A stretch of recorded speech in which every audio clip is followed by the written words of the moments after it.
Good morning, everyone, and welcome to Political No Brainer, the podcast where we move past winner takes all politics and into real conversations. I'm Jeff Rabinowitz, and this season we're bringing in voices from all sides to challenge assumptions, bridge divides, and build a better understanding of today's biggest issues. Today, I've got some incredible guests. I'm excited to introduce all of them because I can't believe I actually pulled this off. Thank you all for joining me, gentlemen. So today I have Bill Mathias, Lake County, Florida school board member. He is retiring. I've got Mayor Pat Kelly of Minneola, Florida. He is running for Bill Mathias's position on the school board. Is that right, Bill? Mayor That's Pat Kelly? Yes, it is. That That's is a official correct thing. now. And I've Yes. got and I've got Daryll Blackhall, the Chief Operating Officer of Workforce Advantage Academy in Orlando, which does an incredible job of getting kids across the aisle. I know Daryll says it just like that, and I love the way he says it. There's kids that have challenges. There's kids that don't meet the expectations throughout the school year and then carry on with their life without ever achieving a high school diploma because they feel like they can't. But Daryll has given them an alternative in his charter school to really achieve a high school diploma. Daryl was just telling us about a young lady that she is the first person in her family to graduate high school. So I want you all to take the lead. Tell me about your sense of mission, about your mission accomplished over the years. You've been incredible public servants. You're incredible educators. Mayor Kelly, I know you have a passion for education if you're running for the school board. I have a passion for education. Education is really my thing. Um, I like to tell my story about how when I was a kid, I couldn't read, and the teachers told my dad I would never be able to read because of my dyslexia and other things. And he just said, I'll teach him to read then. And he did. And so the way he taught me to read, we would go to the library on Saturdays. And the one thing I found interesting, this is 50 years ago, there was no Google. There was newspapers hanging in the corner of the library, and I would read them. So I became a current events wonk, and that's how I got into sort of the political enthusiasm end of my life and the podcasting end of my life. But education has always been my thing. So, gentlemen, I want you to take the lead. Maybe Daryll, lead off with your story about what you do at Orlando Advantage Work Academy. You're the chief operating officer there. absolutely. Well, thank you, gentlemen, and for giving me a little bit of time there. I feel like, man, I'm just a guy. I get to sit with you guys. So I appreciate your time. Um, Man, I tell you, this year has gone by one crazy fast. My parents were so right. The older you get, the faster the years go. Man, they were 100% correct. Um, but we're a small school. We're only 11th and 12th grade, and our mission is to keep kids from dropping out, to find these young people jobs and get them ready for life after high school. I want you to be able to graph, but I also want you to be able to buy a house and rent a car and to know what insurance to buy and how to protect your credit score. And so our students are between 17 and 19 years old, and we really are just trying to help them figure out a little bit more about life, to keep them from dropping out and just becoming a statistic. For us, we're kind of in that Holden Heights area. I'm just trying to keep them, 10 blocks this side of 33rd Street. We will graduate. We will graduate 85 students that had no chance. That they either were already dropped out, and of those 85, I want to say last I heard was like 70 of them already had jobs. We have a few that are going to college. Most of ours are going to trade school. They're either going to Lake Technical, or they're enrolled in the Valencia trades program. It has been a real successful year for us. Um, I think it's been, our small size. We're only 280 kids. Our job is to really just, you know, keep these kids from dropping out, keep them from becoming a menace to South Central, to just try to give them whatever they were missing. You know, a lot of these kids, man, I know of three kids right now that are 100% on their own, right? I mean, they rent their own apartment. They are working like three jobs just to keep the lights on, and that's what they do. But they knew this education piece is the key, and so they kept coming to school, you know. So that's where we are. I am not trying to Shanghai this thing. I appreciate it. I am looking forward to summer baseball. It's coming up. The summer baseball league's coming up, and so I can graduate my kids and go watch. Go watch. In fact, I like just watching. You know, I spent some years in that Florida Collegiate Summer League, and Yep. uh, you know, I like it better on this side of the sidelines, I think, where I can just eat a hot dog and get and watch instead of being all up in it. So it's enjoyable. So thank you for having me today. Let's go to Bill Mathias, former Yeah. school board member. You're retiring. Pat's going to run for your I, position. Tell us about. I'm actually, We I'm had this actually, I'm actually current school board member. current school board member. I Yeah, yeah. apologize. My term ends in 26, November 26, yes, 26. sir. And Yeah. you've been there. You'll be And there. You've been there 14, going on 15 no, years. no, no, no, no, 13.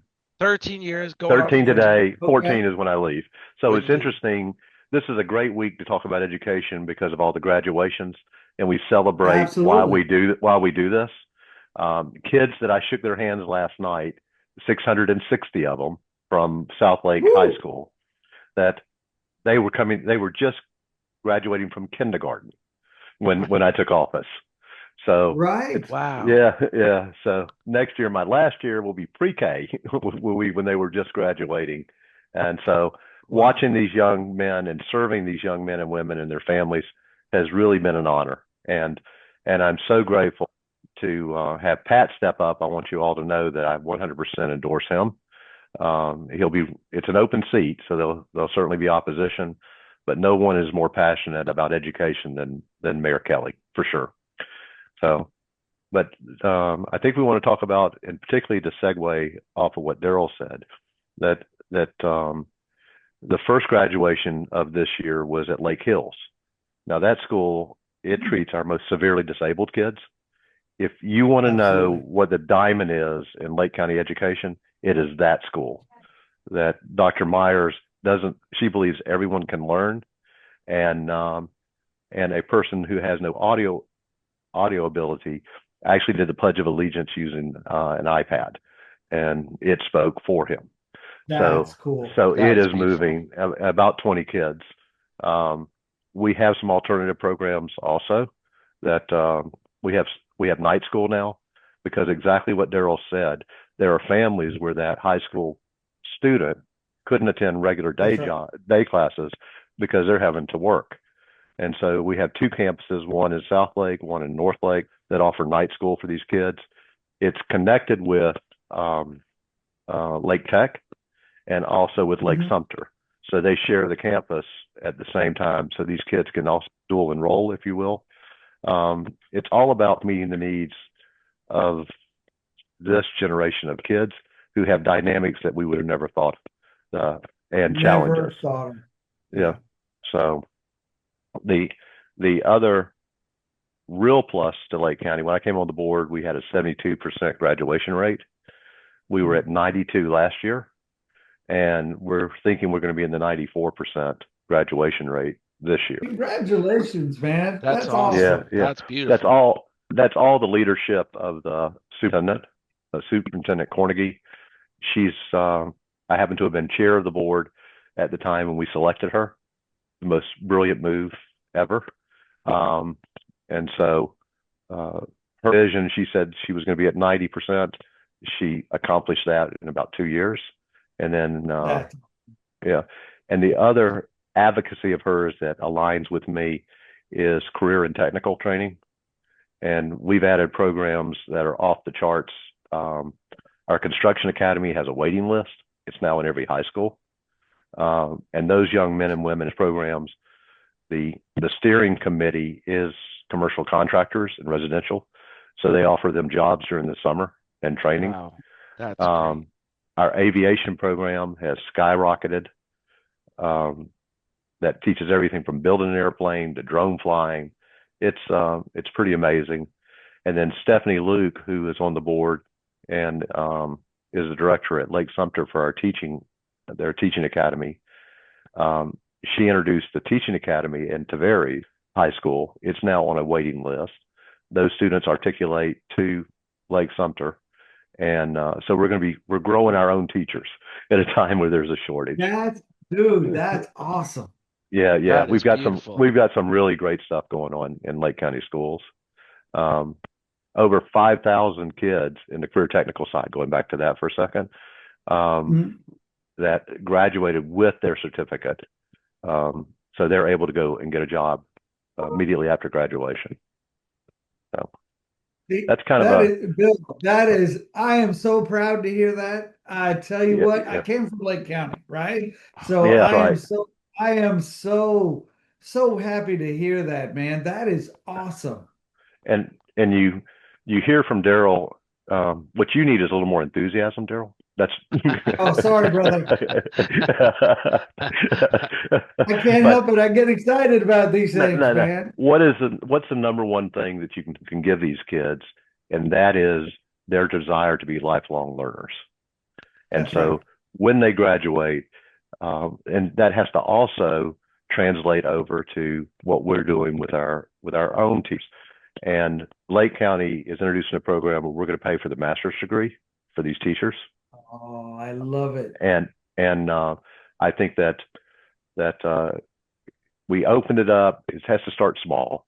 We opened it up for 20 teachers to apply.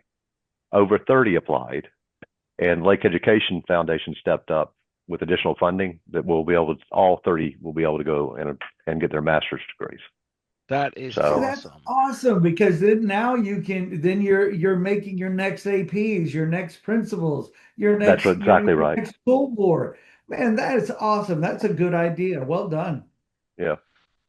So now let me go ahead. I'm sorry. No, I was just gonna say that's high level. So absolutely. That is beautiful. Mayor Pat Kelly, you're going to be running for the school and hopefully winning the position, hopefully taking over for Bill Mathias. Absolutely. Tell us all about your sense of mission. I know you've been a great mayor. I live in essentially Minneola. I'm like 2 blocks from your office. Go ahead and tell us about what you plan to accomplish as a school board member. Plan to accomplish, I don't know, Bill's done a great job. Basically, it's carried the torch. I think there's some things that are important to me, mainly fiscally conservative. So they've done a great job. In Minneola, we're pretty much debt free. We pay cash for everything. Bill's kind of taken that mentality also with the school board, got them in a great position. Minneola is in a good position because it's the long game. You know, Bill's put the county schools in that same position. Kind of maintaining that piece, because it could go south pretty quick. You get one board change and all of a sudden they want to bond the whole world and build whatever. It's maintaining that. I think from the education piece, I'm passionate towards it. I don't think what people realize is, you know, I've been the mayor since 2008. I've been in office for a long time. And they're like, you're a career politician. I'm like, not really a career politician, because that's my shortest career. I do work for the Walt Disney Company. I've been there 37 years. And I too am an educator. I've been at Valencia for 26 years in class, teaching consistently. So to the part of, you know, Bill saying that he's shaking hands of students that were in kindergarten, I'm getting students that I had their parents as students. That's great. Which is kind of scary at times. But I'm getting what's coming out of the schools. Sometimes it's concerning to me of the level of students that you get. I'm like, y'all really didn't get this in high school? But I think for the most part, they're good. I taught at Lake Sumter for like probably 8 years, but Valencia is consistently, I did a small stint at Lake Sumter. The thing that I think is important for the schools that I'm seeing and hearing is teacher support. I think it's there. I've talked briefly to the superintendent. You hear stories. I guess bringing on the school board is understanding there's two sides to every story. You'll hear a parent complain and trusting the school board, and I totally trust the administration and the leaders there. So when I hear something, I'm like, I really need to hear the other side to it. You can't jump to conclusions. But making sure that our teachers feel safe when they teach, backing them. I think what I've seen, in my professional career as an educator is parents wanting to get engaged and just wanting their kids. My kid deserves an A. I'm like, but your kid didn't do the work. So, but sometimes the teachers feel pressed to go ahead and concede to the parents, but making sure, because they don't want the administration to get upset, and then the administration doesn't want higher ups or the school board to get upset. So it's making sure that when teachers make stands on students not doing work or not turning stuff in, that they have the backing of people above them. I think that's very important. Making them feel safe.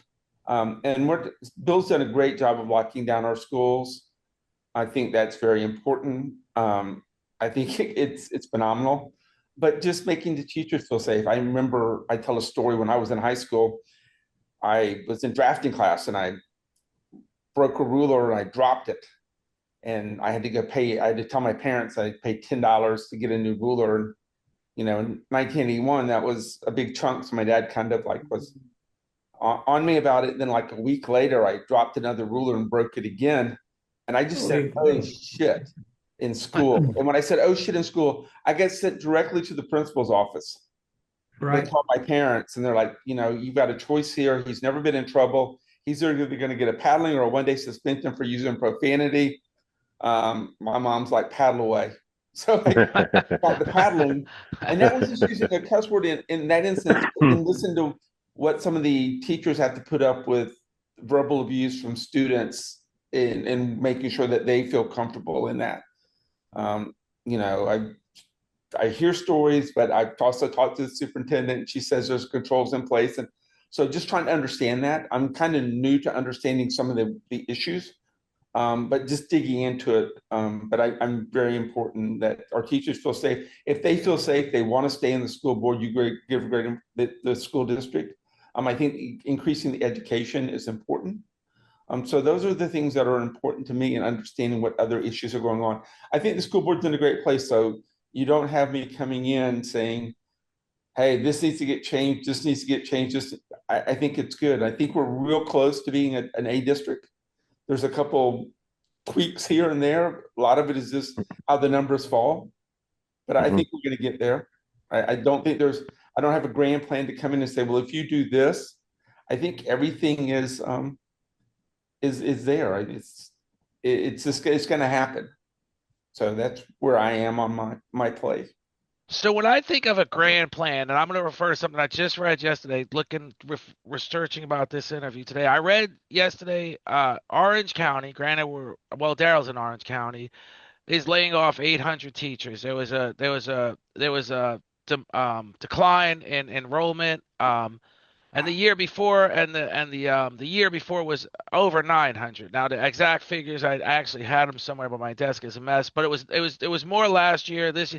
So we're literally now at this point in a 2-year period of time in Orange County, granted, one county in Florida, we've laid off 1,700 teachers.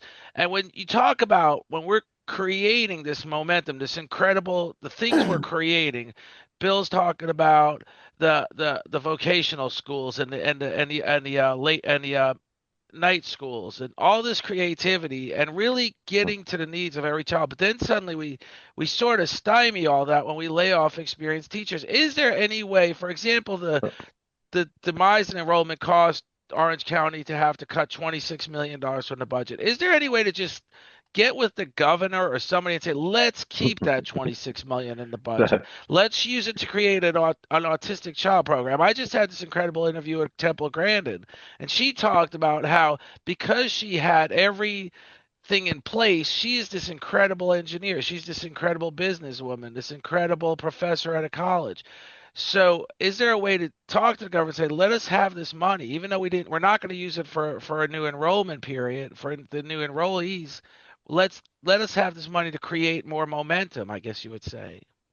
So I'm not known on the board as being the warm fuzzy guy. I'm the one that's more dealing with the fiscal conservative side.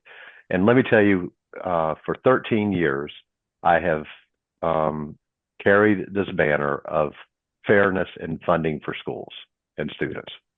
Lake County ranks 63rd out of 67 counties in per student funding, and we're 18th in population. So we do well with little. Now, so as I've Don Quixote'd my moment and chasing windmills, finally, so what happened this last funding session is, and it's a bit of a shell game. So they talk an increase in per student funding. They tout that. This, for 2 years now, they've started incorporating the voucher kids. These are kids that are paid for them to go and either homeschool or take their monies to private schools, whatever the case may be. They added that into the formula and then added a column where they took it back. And Orange County dropped to 67th out of 67 counties in per student funding. And when I saw that, I went, now somebody's going to get attention, because nobody's listening to Lake County. And yes, they're a bit of an uproar. Now, we are looking at, over a 2-year period, we're looking at $16 million shortfall. And if we were at state average, we would have an additional $12 million for our kids. Looking at 160 positions being eliminated. And what does that, and by eliminated, most of that's going to be done through attrition, so not big layoffs, but we have a complete hiring freeze throughout the county until they haven't come up with a final budget, by the way. And so we're all in preparation of what we're hearing, but that is the state of the union. And Orange County was hit extremely hard with the vouchers. And now let me tell you the fallacy of the vouchers. There's no accountability there.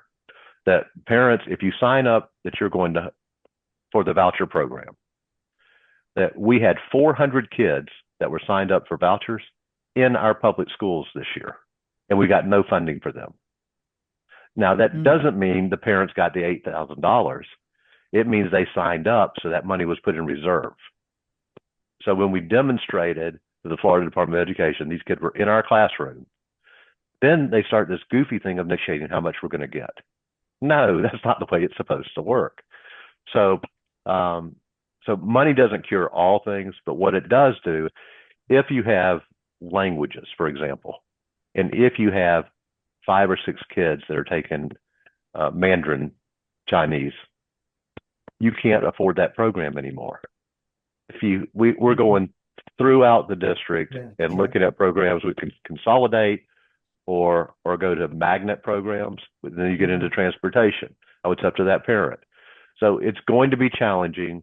But I think the first thing to do is all counties, this was enacted in 1972, by the way, the FEFP formula, and Florida Education Finance Plan is what it stands for. And it was to make all schools basically equal. So the rich people keep your money, but then my advocacy has always been, let us at least be at state average. And that seems fair, but I haven't gotten much momentum on that. But now with Orange County squawking, Broward County with the voucher reductions, their conversation of them filing bankruptcy. So these are crazy times. So the finance side. Yes, sir. Yeah.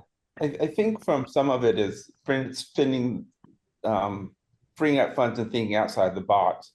Bill and I have worked closely together in Minneola. If you're not aware of Minneola, we have a charter school, we have a conversion charter school, we have a regular elementary school, we have a new K through 8, we have a high school just in my small city. They're all ranked top in the county. I've pretty much pushed as developers came in that they gave us property for the schools, and we set allocations aside. What's happening in some of these districts is nobody's really holding the developers accountable to say, give us land for schools. We need schools, give us the land. And so it's kind of an afterthought. So then the school board has to come up with millions of dollars for very expensive property Absolutely. to build that. And if you can proactively do that, for me, I know in my city, we have, and I guess Bill can attest to, we've over allocated land for schools in Minneola. We still have, we're pretty much grown out, but we still have room for land allocated for 2 more schools. I'm very close with the developers. I have good relationships with them. So as you look at the county, and these developers not only own, these are big developers, they own projects in South Lake County, in Minneola and Groveland and Mascot. So if Groveland has a large parcel and Minneola has a place for school, but we don't need it, can we start doing land swaps? Like, okay, well, why don't you got the rights to build this school in Minneola, because I think we've got enough covered there.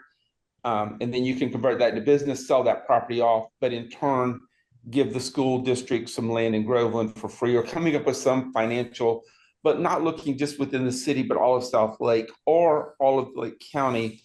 But when these developers are coming to the table with the cities and the county, is having an advocate for the school board being there. I've always been an advocate for the school board.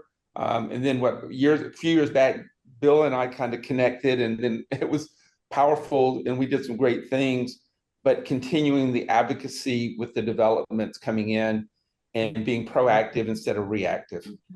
Well, it's when someone is looking to move to Lake County, and let's say you're going to relocate your business to Lake County, the number one thing they look at is education. And it's usually the wife of that person that's making the decision, or the husband, vice versa, depending on who it is. But education drives development and healthy, strong development. And Mayor Kelly has been an extreme advocate. I remember at one time the county commission controls impact fees, and that they were talking about cutting our impact fees. Mayor Kelly said, in Minneola, we'll just make a difference. And so that's that keen understanding of how important education is to the life of a community and growth. So, in an interview recently, I talked to Banks Helfrich, who told me about some of the smaller schools they're building in Groveland, where the kids are actually, it's locally, and he said that the developers did donate the land for some of those smaller schools, and then the kids would actually even meet a teacher at an area, and they would ride their bikes in the school together. And I'm like, that's just an incredible way to get the kids started in the morning with a good, nice bike ride and get them going, and the smaller school effect, a 600 student school versus my kids go to an incredible charter school, and I'm not going to drop names on either the charter school, or before that they were going to a very big brand name private school nearby. And I can honestly say the charter school is just significantly better. So whenever you talk about Lake County, I could almost agree it could be the gold standard for the rest of the country. But when you think about a national momentum, it's just like we talked about. The first thing that typically gets cut somehow, some way, is education. It just seems that way. I remember when the Florida lottery came into the program in the very beginnings of it, and there was billboards, $2 billion to education, and there was people that said, yeah, but then you siphoned off the $2 billion Absolutely. So the billboards came down. It was almost like we're calling they bullshit. Figured it out. Yeah. So the billboards came down, but the fact of the matter is the net money never came back. And there still should be an accounting for that. That was the intent. So we're going to go back 30 years on lotteries. Does the state owe the school system X amount of billions of dollars that they never really delivered on? Well, the dollar, it's truthful that the lottery dollars go to education. That is truthful. But what they did was they supplanted other funds. So they just moved dollars away. Right. And moved them. And it's been a shell game. And those that are much brighter than I, when I couldn't understand me not getting momentum on just all counties being average in funding, that there is a conscious movement against public schools and to go charter and private schools at the highest levels. I I was asked as a new school board member to go to this forum in Washington, D.C. that Jeb Bush was going to be speaking at. And when I got there, all they talked about was charter schools. And I went, I think I'm in the wrong place, because I was just elected. And I'm a school choice guy, by the way. But you can't do it at the detriment of the public the system, because it's still going to have the lion's share of kids. That charter schools still have the opportunity to not accept a child, and we don't have that luxury. We take all kids, and we have to provide for all kids. Transportation, if you took that model out, you cut almost $20 million a year in transportation to the district. That charter schools aren't, they're not required to have that burden. They're not required to have an attendance boundary. So we still have to. I'm sorry. Oh, I was going to say, I think the other thing that's the charter school has the advantage to is the building standards that they meet compared to others, where there was a point in time where you had to build a school here, and then there was a statewide building standard for school. So your school here in South Lake County was being built at the same standards as the school on the beach in Miami. True. And so there's a cost effective to that, where a charter school can come in and put up a barn dominium and run right out of it with low overhead, where how many millions of dollars did you spend in Minneola? I mean, it's the same thing. So there's some standards there that the charter schools do have some advantages. Well, they're held, and I believe, in competition, and we have some amazing charter schools in Lake County that are great partners for us, but they don't have the same rules that we have. So if you want to really let us raise our bar, then the Florida Department of Education ought to let us be as flexible as they allow charter schools to be. That's all I'm saying. Yeah. As a principal of a charter school, right? So here's, because Bill, I'm 100% with you. I am not in competition with any high school in Orange County. In Orange County, we have 210,000 kids enrolled. So my goal is to support. I have 23 other high schools that I am in communication with, man, almost every day at some point. A guidance counselor will call me and say, hey, coach, I got a kid, right? And so I don't feel, because we all know how it works, right?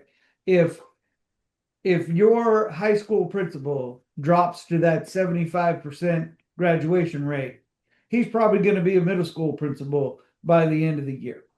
Right. Or he's going to be an elementary school principal by the end of the year. So because we just, we can't support that. You got 4 years. When that child enters his freshman year, Mr. Administrator, you got 4 years to get this kid through, right? That clock starts ticking, right? I know I'm peeking behind the curtain here a little bit, but you got 4 years, dude. That's all you got, right? So what happens is my phone rings and they go, hey man, look, I like my administrator, and I want to make sure our graduation rate stays at 90%. So I need, it's like I'm about to have the last call at the bar with this young person. You ain't got to go home, but you can't stay here, right? Because you're going to affect my graduation rate. So I need you to go down and see Coach Blackhall over at Workforce, because he's going to help you find a job, and he can still get you a real standard high school diploma, right? So in that case, when we do have that fit, right? So I am not a competitor with other high schools in Orange County, because now I'm your support, right? I am that guy that you call me, you send me little Timmy, and I swear I'm going to do everything I can to get little Timmy through and get him across the stage, right? But I'm kind of an anomaly. I'm one school, right? I am not a conglomerate. I'm not a storefront school. I don't have 5 campuses around Orange County, and I take care of my teachers. We don't do Marzano. I don't walk through my classrooms with an iPad and make sure the Florida Sunshine Standard is on the board today. I just don't do that, right? I just Right. don't do that because that really, I don't think improves student learning one iota, right? You better know. I want my teachers to know where little Timmy is working. How is mom's doing? What you've got to build that relationship. Now, I can do that in a school of 300 kids. Now, if I Right. had a school with 3,000 kids like Jones or Evans or Olympia, that would be hard, right? Because now I'm asking you, teacher, to really go outside all of your comfort zones. But for us, when we only have a 300, right? Because because we our campus is only so big. So at 300, then we bump into that class size amendment, right? Plus, it kind of goes against our model. Our model is we want a small classroom because that's how I want these young people to be successful. I don't want more than like 10 or 12, 15 tops kids in a classroom for a couple of reasons. One, there is a difference between the track star, that 3.0, 4.0 kid, and that kid that comes to me with a 1.5, right? Because that 1.5 usually brings a little baggage, a little discipline, a little, things that now we have a mantra that just says we don't do that here. We don't argue here. We don't greet our teacher with a FU in the morning. We just don't do that here, right? It might have been acceptable for where you came from, but we don't do that here. And once they start to understand that, okay, this place is different, this teacher really does care about what I'm doing, and they start to buy in. Look, I only get them for 2 years. I'm only 11th and 12th grade. So there's a whole lot of stuff that they bring to the table that I try to fix in 2 years. And for us, man, the model works, but you got to have the right people in the classroom. You got to have the right people up front. Um, and you got to have pretty thick skin sometimes. But for us, this model works, and we are the only one of its kind in Orange County, right? That does this. I don't know if there's enough jobs in a small county where this model would work. But in Orlando, with the service industries and theme parks, if any of our students don't have a job, they don't want one. How, So how to so compare to Ali, Daryll? Because now when I you was when I was at Elite back in well, I was there for a lot of years, but we had Grams, if you remember Grams, right? The she took care of our kids to where she could get them jobs, but we only had maybe a dozen kids total working out in the field, where our schedule is completely built around having those jobs. Mhm.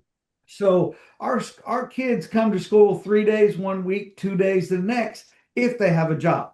We're a 5 day a week school, just like everybody else if you're unemployed. So your job becomes part of our curriculum. So Mhm. whether you go to Valencia and learning how to drive a forklift, or you're in that, just like you said, Mr. Mathias, with the that like dual enrollment. We also work with a company called or a foundation called iBuild, and it's in Orange County. It's sort of the same thing. Our kids can go and learn construction, plumbing, Yeah. and electricians. They can and leave with that certification, right? So they can go. We also do the OSHA things, so we can so our kids get those kind of certifications. And so I always feel like, we are not in competitions with public schools. We're just an enhancement, right? Because one, we're supporting the public schools by, man, sometimes if you have 15 little Timmies in your classroom, you probably aren't getting a whole lot of lessons taught. But if you send those little 15 to me, look, man, this is what I do. These are the kids I deal with, and I can get them across the stage and I can teach them about life.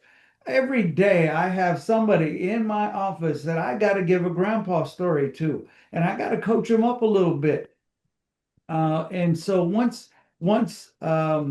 you kind of it took me, I want to say 2 or 3 years to really sell our school to the guidance counselors that I am not in competition with you. I am here to help you. And then once they understood that I'm not trying to steal your kids, I'm just trying to help kids, man, that was a whole difference. And it has made a huge difference in a lot of kids' lives over the last few years that I've been here. And I think going to one of Pat's comments earlier, and I made a note to speak about it, and it sort of segues, is what happens in those classrooms where you have that disruptor, or what do you do? And in Lake County, we introduced a positive alternative to in-school suspension. So if you suspend a child and send them home, you send them to the environment that taught them that brought that behavior into the classroom. Behave that way. Absolutely. And so these students are in school suspension, meaning they're moved out of the classroom, one-on-one with a guidance counselor and a mental health counselor. And they stay there until they see some change in that behavior. And then they're reintroduced back into the classroom. It's very successful. Now, is that the school over is that Howie? No, because that's our alternative school. Now, these are for kids that are, it's almost their last chance. In other words, they've been expelled. I got you. And so it's an alternative school all in itself. They typically would stay there up to a year, and yes, sir. Then they can come back. But those, again, are small classes, around 7 kids, a mental health specialist as part of their training. The whole idea is to break that cycle, like you were talking about, Daryll, earlier with the graduate. So right. So are those kids, Bill? Are those like the ones who have threat to self, threat to others? You know how we have to jump through those hoops now. Well, so okay. Does they serve that population also? Yeah. Okay. So thank you very much. As part of our 3.75 mil for safety and security, which allowed us to put law enforcement on every campus, we also included, most important, was a mental health component. Absolutely. So on every campus, we have a mental health liaison, and we have had 4 kids who, through early intervention, intended to do harm to themselves or others. Yeah. We've served, I think, last year about 10,000 with some mental health issue. So you've got to deal with that component of it, and it's becoming more and more prevalent with these young people. And you've got to be able to very quickly recognize that a kid needs help, for sure.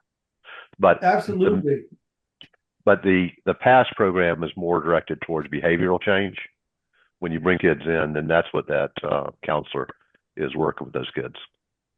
So now you're in school suspension. I'm sorry, Trip. No, go ahead, Daryll. Go ahead. Have you found that to be working for you? Because that's something I'm kind of interested in. So how is that? Because we do one too. But we're so small, man. We're talking about a kid that has to sit with me for a day, and that makes them completely miserable. And then they're like, "No, I don't want to do this again." Yeah. Right? But I mean, you found that to be working. Really, I mean, that in school, like anything, because we have it in all schools. In some schools, it is stellar. In some, it isn't exercised completely like it should be. It's still a work in progress. It's like this is our 3rd year of that program. Okay. So, but in my district, it's working really well. So, do you have like an in-school suspension teacher, like somebody that yes, that's their... it's a PASS teacher. And it typically they move them out and they move them to the media center. That's kind of where they end up going. Yeah. Yeah. So, and that teacher who's dealing with the academics, and then you have the mental health liaison who's working with some behavioral issues to get that changed. So it's a dual approach to that student. Man, that's good work. That's good. Well It done. is. That is good work.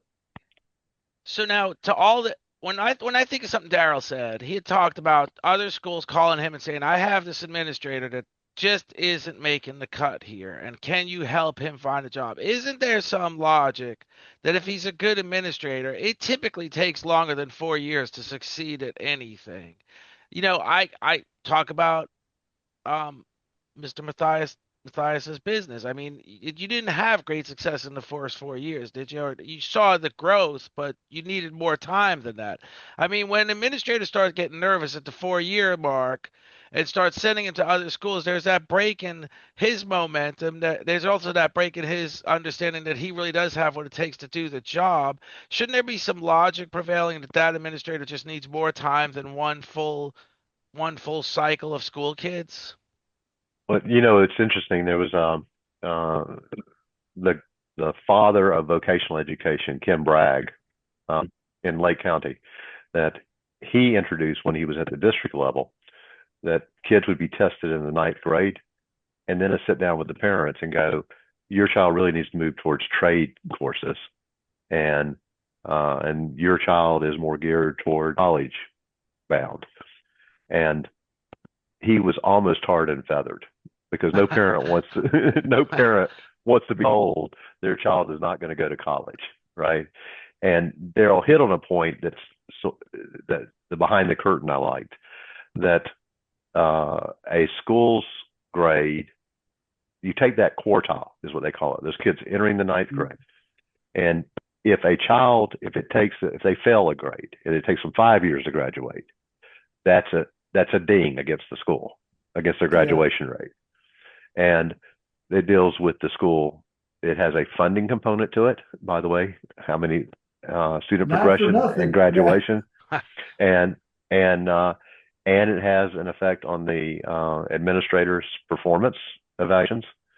And so many of them, well, not many, some looked at Ali even today. To move those kids, it takes that number. I guess it freezes it. I don't quite understand. Like freezes the kid and moves them over here, so it's not a negative. Yeah. Yeah. Like for us, we like the kid, like that student is withdrawn. So let's just use Olympia. That student is withdrawn from Olympia, enrolled into Workforce Advantage Academy. So they do not receive a negative withdrawal for that student, because our goal is to graduate them. Now, look, my school board is not going to fire me if it takes me 3 years to get a student through the 2 year program, right? They're because they know at the end we're going to have a productive citizen at the end, right? But shouldn't that be the logic for all schools? I don't mean to interrupt, but that's my question. Shouldn't that be the logic? Shouldn't that be the way we do it for all schools? If there were the resources, and I don't think that there are the programs like Daryll's that, or Mr. Blackhall, if we're all going to go by formal, I'd rather go by Bill. And then the other thing is, when you send a kid, if you really care about that kid, you want to make sure you're sending them to a strong program that's going to teach them a trade and graduate them. Absolutely. Right. And so if you send them to a program that has a 2% graduation rate, then that's not necessarily what you're not doing. You're not helping them. You're not helping the child. You're fudging the number, basically. So there's work to be done on that side, 100%. Yeah, because and you see it with us with the night school and with the alternative schools, that we're doing those in-house right this minute. So I always had the idea that there should be extra curriculum courses like night school, but the kids could do them on their free time, online, learning about all sorts of life skills, dropping life on them, like Daryl says, dropping life on them. I talked about investing real quick. If a child doesn't even know the difference between a money market or an index fund, Right. you can have 3 jobs. You can cover the rent. You can slip past the goalie and keep your car running. But if you understand how to invest small portions of money in small things like index funds, you can have great success in life as well, even though you struggled like hell in the beginning. And so these extracurricular courses online on your own time. But I always said, if in order to keep kids motivated, make them incentive based. Is there any chance of our education system funding any sort of idea like that? Well, we actually have at Lake Minneola, our kids actually operate a functioning bank, and Oh, it's a that's financial cool. program where it's finance based, so everything you're speaking about, um, but then actually with transactions. See, Yeah. that's cool. See, and this all these ideas we're talking about right now is just incredible to me because I would just love to see them on a national, huge scale where we really truly leave no child behind, where we really truly need dedicated teachers that get laid off at a rate of 1,700 in Orange County in the last 2 years, and then they have to find another job. Now, granted, they will because just like we said, we are short teachers in other areas, but it would be nice to see that they feel like they have the stability they need to carry on to buy a home in Orange County. You're Hmm. a teacher, you get hired on by Orange County. So first the position's a temporary position. And then they say, well, no, we're not renewing any temp contracts because we don't have the enrollments. And then this person who thought they probably had a job for the next 5 years got to keep the job 1 year. Then they say, well, if this is my teaching career future, they may even just give up on teaching because obviously if you can graduate to be a teacher, if you can go through the internship programs, if you have that kind of discipline, you can do really well in something else. So we should be supporting our teachers and committing to their employment for long periods of time, including our administrators. Okay. Uh, Man, you got me sold, brother. I mean, because that is factual, right? And like Bill said, right? It comes down to funding, right? So the last couple of years, the system has been awash with like they're called ESSER funds, right? So we had this money coming in, this federal money coming in, that covered some of those extra teachers or those teacher assistants and things like that.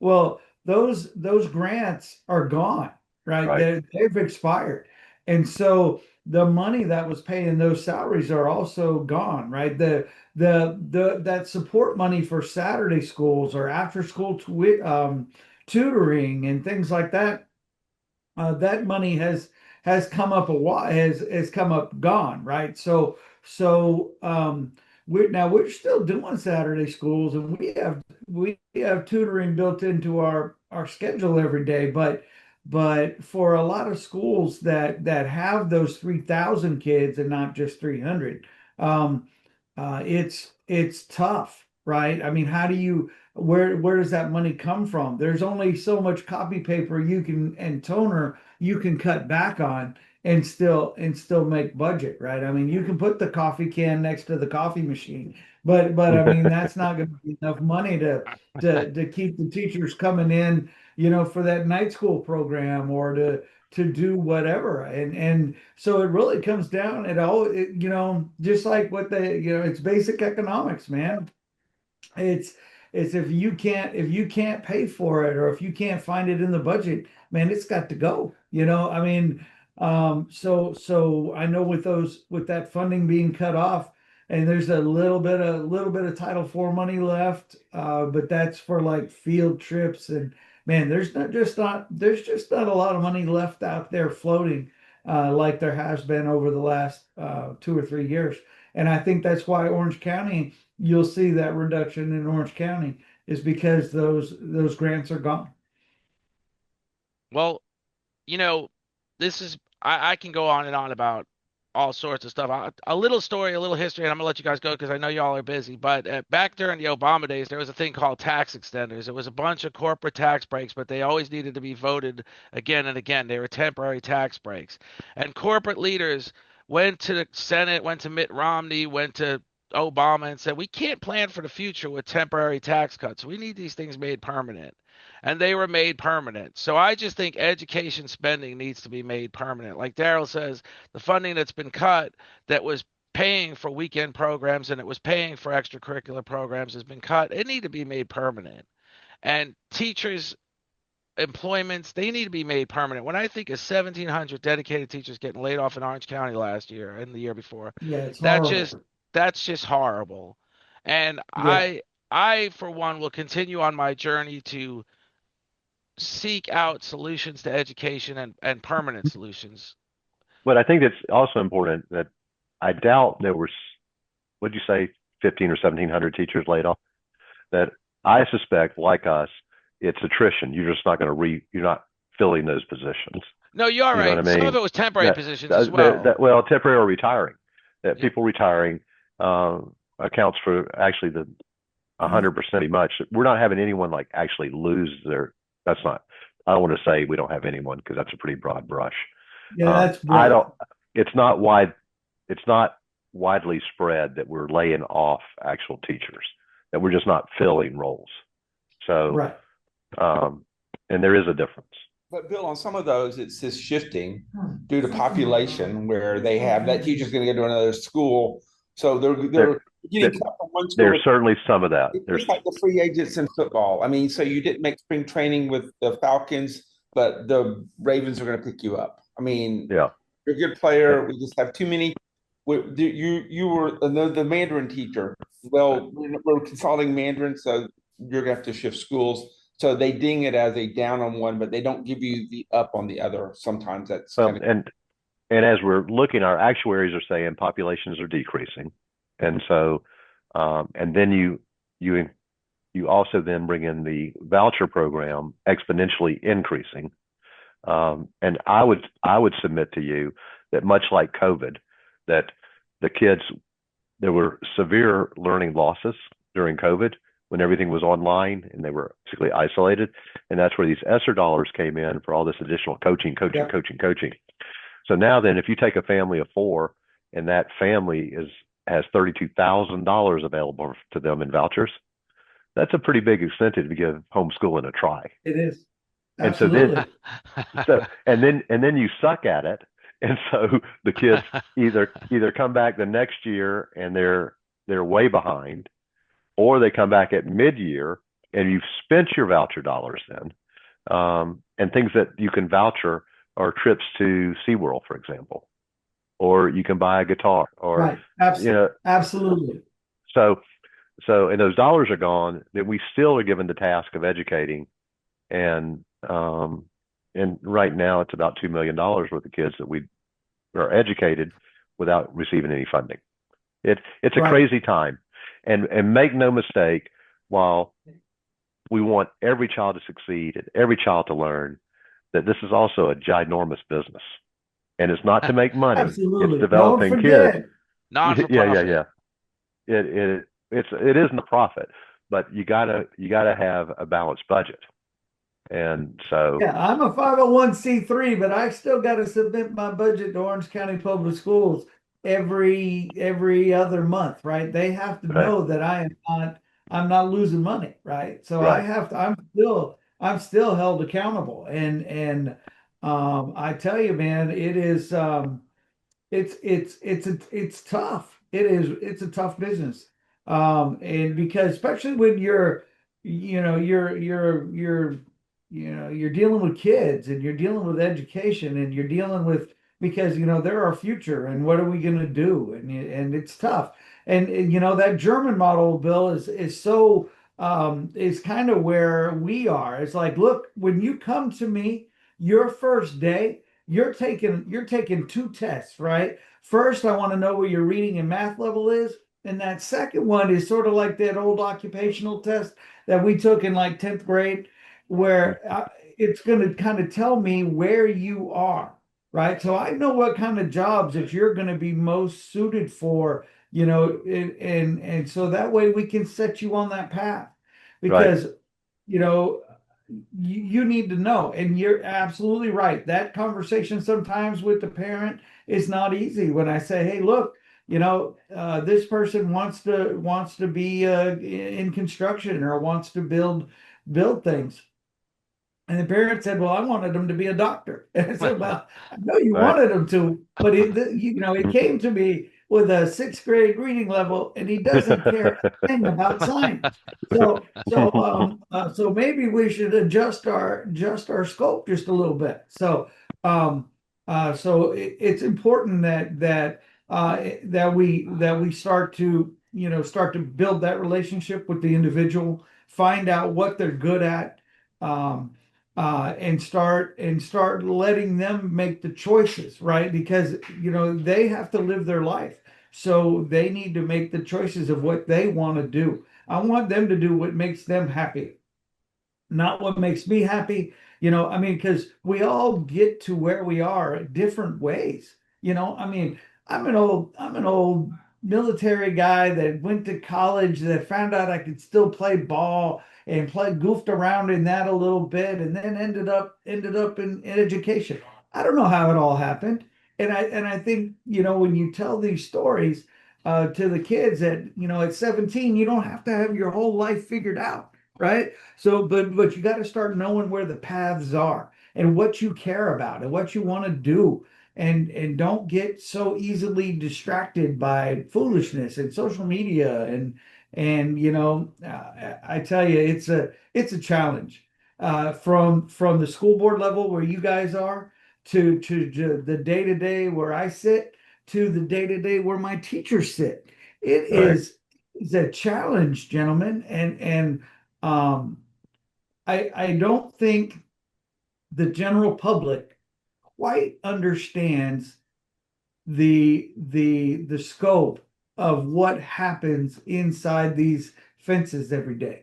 I think if they did, they would be a little more gentle with us, and I think the politicians would get up off that wallet a little more because y'all, man, it's tough, and we are trying to build a successful generation, and I think that's worth something, and I think that's going to take some money, and I think that's going to take us as administrators being good stewards of that money, and I just there's a lot of work to do, fellas, and man, and it scares me because I'm not 20 anymore, and so. Right. I don't know how much longer I'm going to stay in this business. So we're just going to have to just keep battling. Well, gentlemen, you guys have been incredible. Pat, I'm looking forward to seeing you get elected. Anything you want to say before we go? I think am I on? Yeah, I'm on. Mhm. Yeah. Yes. No, I'm good. Like I said, I'm processing. Bill knows what my foundation is. I think it's very important. Bill hit it on there. The schools are what make Mineola.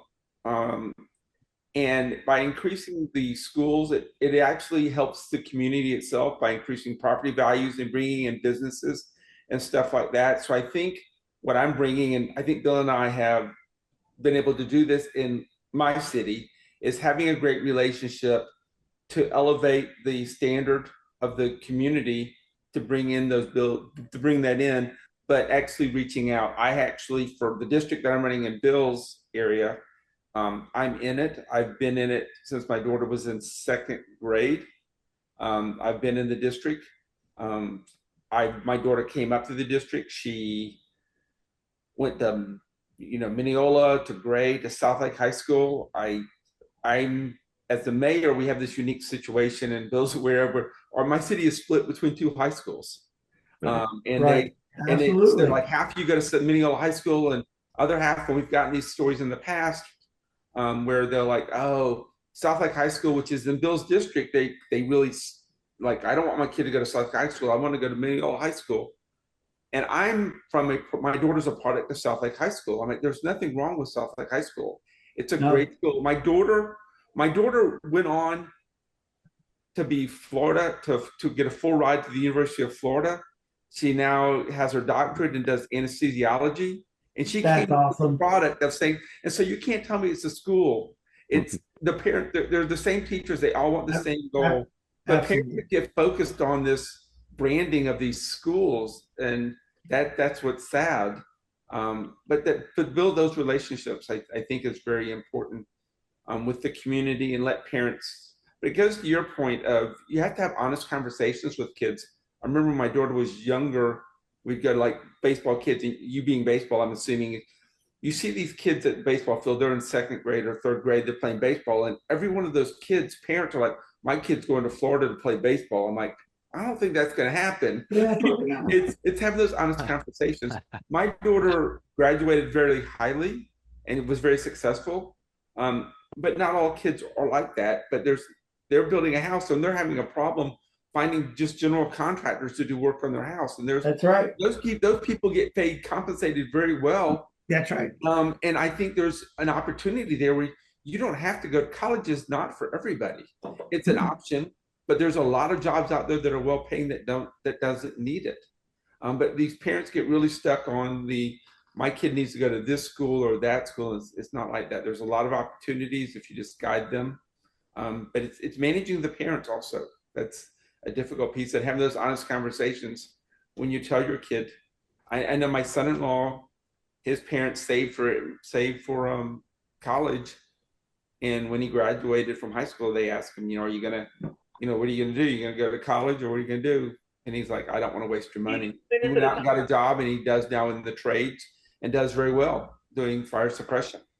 But colleges wasn't for him. But that doesn't make him. He still gets he gets compensated very well for it. Yeah, and he doesn't have debt. That's the problem. These parents send their kids to college and make the kids take on debt, and then they don't have a job. You're like, whoa, you're setting your kids up for success. Absolutely. Yeah, that's true. I mean, I work for the same company you work for, and I've never went to college, and I've done really well, for 23 years now. So, yeah. So I have no complaints with my share of the bounty. But that's the truth of that. When I wouldn't want to be a teacher when you have those conversations, because I mean, I've seen it with my kids swimming when parents go to the coaches, and I know the kid and the parent, and I'm just like, oh boy, I wouldn't want to be that coach right now, because. Well, I've had those tough conversations. We've had those discussions before where I got a call from a parent. I was on vacation. I got a call from a parent. I was up for re-election, and she's like, "You're up for re-election." I'm like, "Yeah." They're like, "Well, you're not going to get reelected because my kid's not getting playing time at the baseball field." And my first question is like, "Is your kid any good?" Let's just start with, does he deserve it?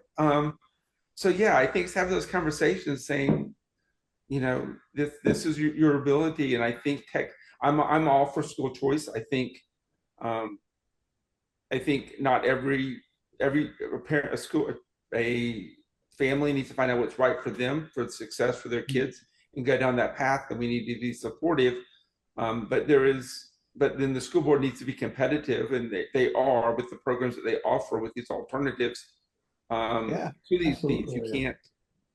I'm all for school choice, but I think we need to have the alternative programs that we've talked about, the night schools, the VOTEC schools, and stuff like that. Yeah, we need. Excuse me. I think the biggest lesson I learned is when I took office is you have to look at our kids with a whole different filter.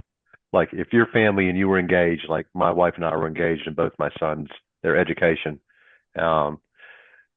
You kind of affect that. I remember totally losing my mind. I was going to say something with an S, but at some of our schools, elementary schools, we had installed washers and dryers for the kids they could bring their clothes in to be washed. Awesome. And I thought, the parents are totally abdicating their whole responsibility to us. And the truth of the matter is that is accurate. But then we have to pick it up and we have to carry it forward. And that was a big lens changer for me, that in spite of parents, we're going to be successful. Right. And that's really the mantra that I have served. That was learned very early in my service. Yeah, Absolutely.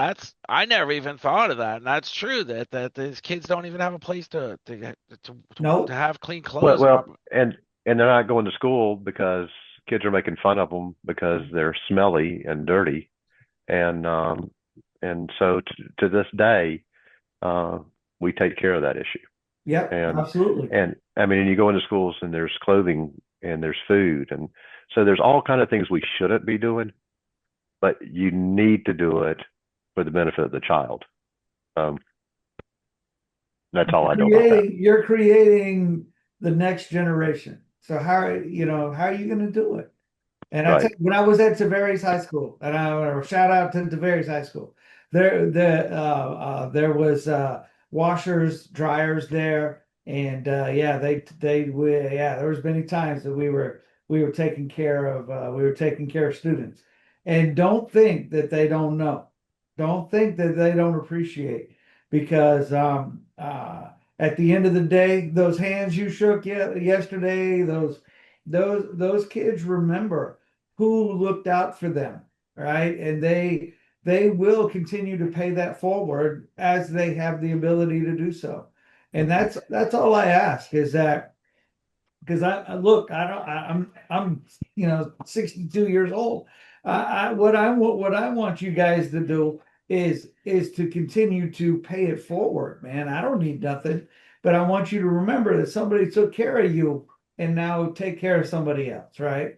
And Sure. keep paying that forward. But And to that's your point, you're dealing with the students at the end of their career. I think it's important. You have to get them early. When they come in first and second grade. My daughter graduated as valedictorian at South Lake High School, and during her speech, she actually had her kindergarten teacher and her first grade teacher show up to her graduation, and she made them stand, and she said, they're the ones that set the foundation for me to right. be successful. Absolutely. And she remembers that a kindergarten and a first grade teacher meant a lot to them to see their student. And so it's important that the foundation comes in, and it's at all levels, and it's maintained, but you have to have them coming in. It's very important for that. Yeah, the K through third grade, and if you look at, don't grow annuals, we grow trees. Yeah, that's And right. so Yeah. that building that foundation, the first from K to third grade, it really sets a trajectory for that student for success. 100%, Yes. Pat, 100%. Absolutely. So, Wow. Well, gentlemen, gentlemen, this has been incredible. I know I don't have to go. If you guys want to keep on, I got more points I could make, Oh, but no, I actually yeah, got some guys waiting I outside know. my office. Yeah. So I have, I want to say thank you. It's been incredible. I'm glad. I was very thankful to be a part of this. I hope we can do it again. Thank you for your service, your community service, your leadership, your dedication, and I hope to see you all again and talk to you all again. Pat, if you need anything, I can be a part of helping your campaign. You got my vote, so it's looking all forward good. to. Yep. It's into me. I've been we're fine. I'm getting positive feedback, so That's good. Well, good luck, my friend. Good luck. Good very luck. nice. Daryl, Thanks. it's great seeing you. It Bill, really it is. was good seeing you, my brother. It's good to get back. I feel like I'm at home. And go Lightning, right? There you go. There you go. Go Lightning. All right. All right, guys. Peace Hey, out. I love y'all. I Yo, appreciate Yeah, see ya. everything you do. nice Bye. to see y'all. Thank you.